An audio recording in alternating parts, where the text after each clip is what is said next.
Hi y'all, welcome back to my shop for a turning tip. This one's maybe a bubble off, but I want to show you a little bit about a cutting pad I've got and a razor knife. You know, you use these things for cutting all kinds of little pieces of plastic and foam and leather.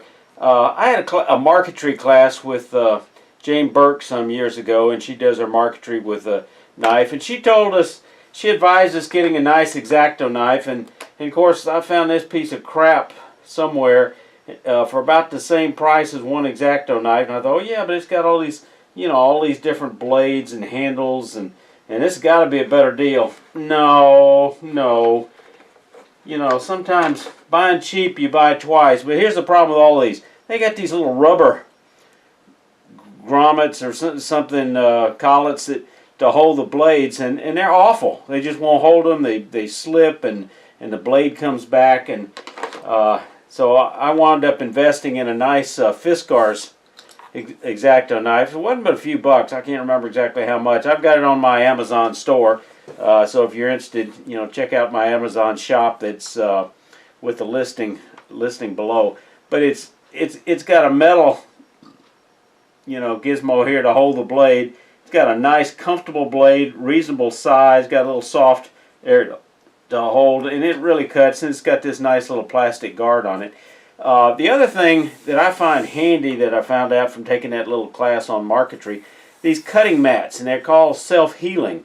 I didn't need a real big one. This one is about 17 inches by 11 inches, and it's just fine for my size. So, you know, I use it for, I keep it handy. If I want to cut a little piece of leather, for example, from a belt, you know, it'll leave a mark, but it just disappears. So, you know, it'll last a long time. And it's got this grid on it that makes it easy. And I think I've got this on my Amazon shop as well. They come in different sizes and probably different manufacturers. Let me show you one that my wife's got. My wife's got this huge one. It's 2 feet by 3 feet. She's a quilter. She uses it for cutting small pieces of quilt, and she used one of these super duper rolling knives. So they come in different sizes and shapes.